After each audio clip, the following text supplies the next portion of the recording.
In this video, I'm going to talk about MySQL RDS versus Aurora MySQL. So what I have done here, I have logged into my AWS console and I have captured the differences as well as similarities between MySQL versus Aurora. So let's look at this. On the left hand side, we have MySQL, and on the right hand side, we have Aurora specific details.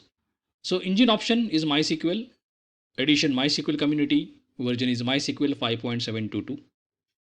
And on the right hand side, when you look at Aurora, you have two options. One is MySQL or Postgres, and you can choose some of the specific versions. So in this case, MySQL 5.610 is shown. One difference you should notice is the database location. In case of MySQL, you don't have anything like regional or global, but in case of Aurora, you have these two choices. Your regional is simply put, will run in specific region, whereas the global, you can provision your Amazon Aurora database in multiple AWS regions. So primary DB is in one region and the secondary DB is in another region.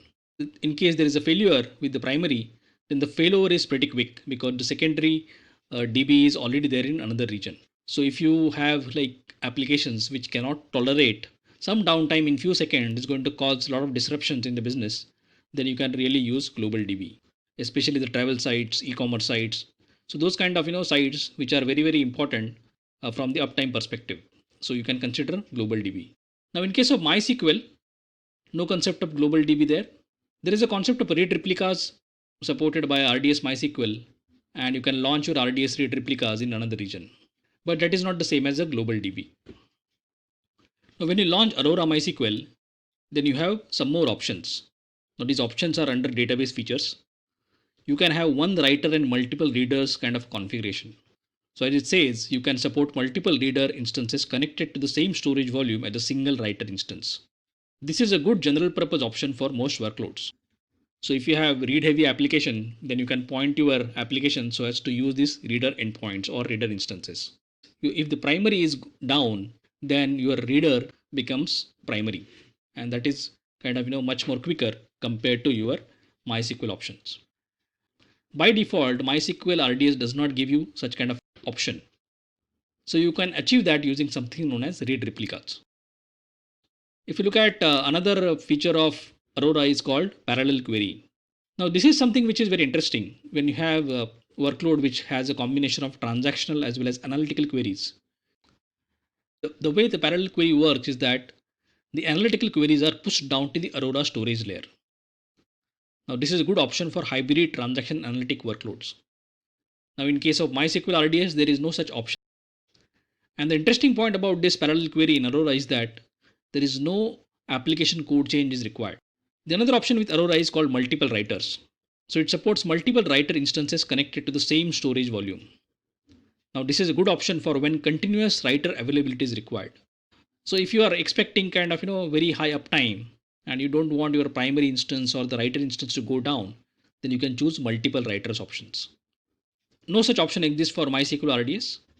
And there is one more option which is called serverless. Now all these options, one writer, one reader, parallel query and multiple writers, these are called provisioned kind of model. So you need to provision your RDS instances. But you can also use something known as serverless.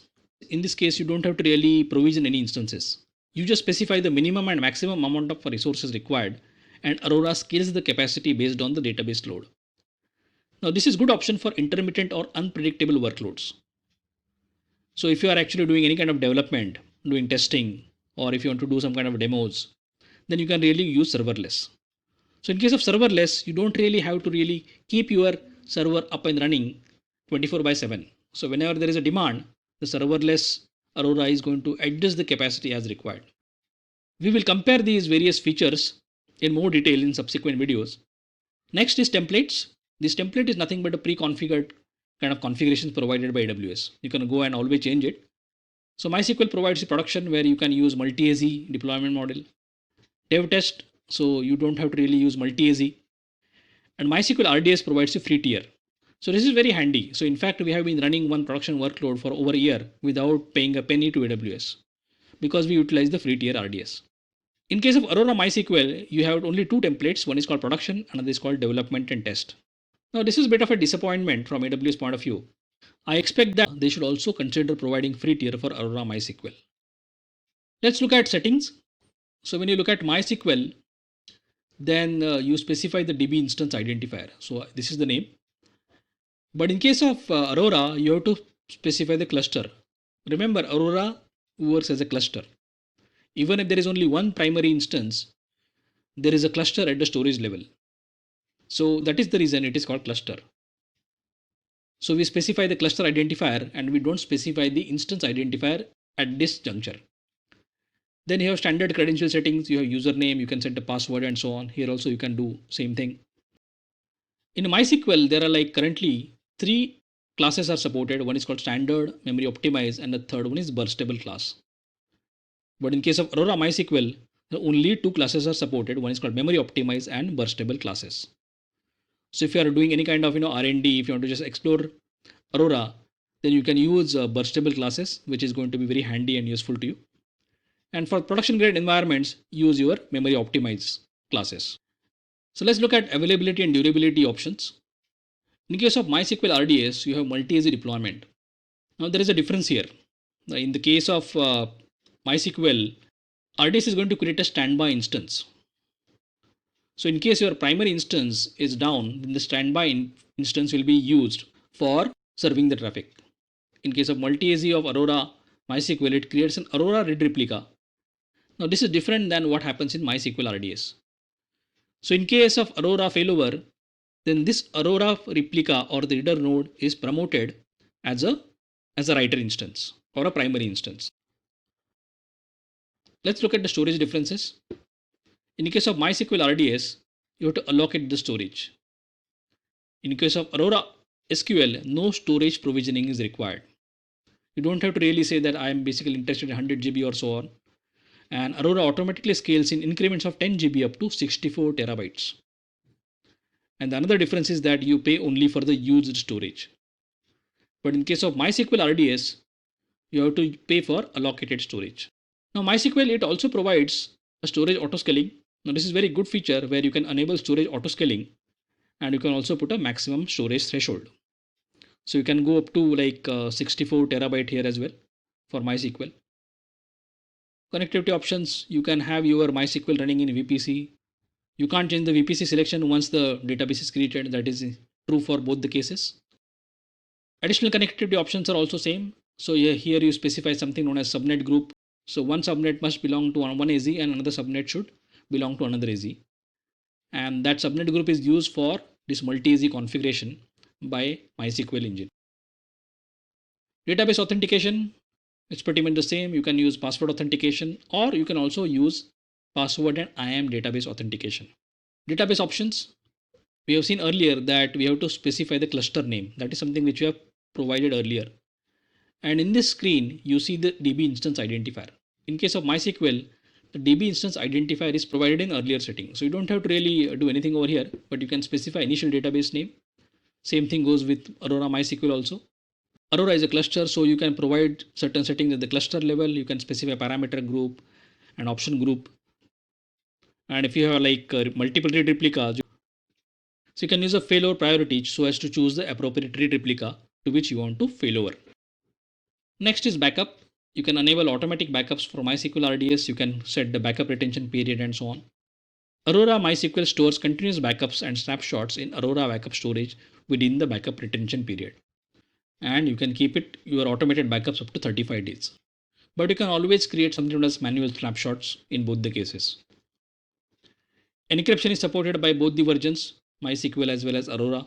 The another point which is called point in time restore. So you can go back in point in time. So if I want to go back, let's say half an hour before and I want to restore my database, so that feature is called point in time restore.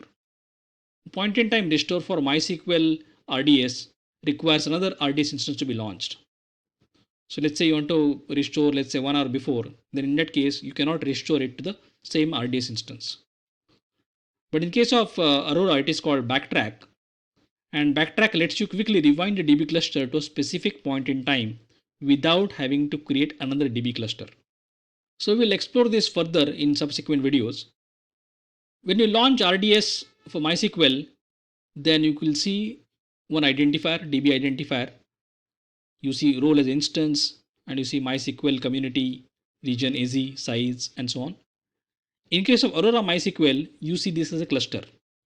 And that is why you see database 1 as regional and you see one writer. In case of MySQL RDS, you get one endpoint, but in case of Aurora, you get many endpoints. First is called cluster writer endpoint, which always points to your primary or writer instance. And there is a cluster RO endpoint or read-only endpoint. So this is something which is point to your read replicas if the read replicas are provisioned. So whenever your application wants to write to Aurora, then you specify this cluster writer endpoint. In case there is a failover happens, then internally Aurora is going to do the switching to appropriate read replica, but your cluster writer endpoint is going to be the same. So there is no impact on the application. If you are working with read heavy workloads, so if you have configured like more than one the read replicas, you can choose this cluster endpoint and your traffic will be distributed across your read cluster. In some cases, you might want to talk to a specific instance endpoint. This is very handy in case your instance types of each read replica is different.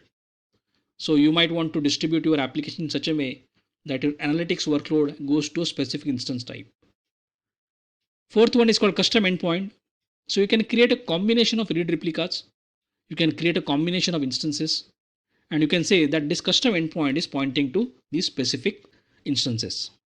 So depending on the workload, you might actually use custom endpoint so that if there are some specific type of queries, then I want to go to this custom endpoint. And you might have sized those differently than your rest of the read endpoints. So there are many such differences. So let's look at some more differences. In case of MySQL RDS version, it does not use shared storage volume. If you configure your MySQL RDS in a multi-AZ mode, then each node has its own volume. But in case of Aurora, it uses shared storage volume. So both these nodes actually are pointing to the same storage volume.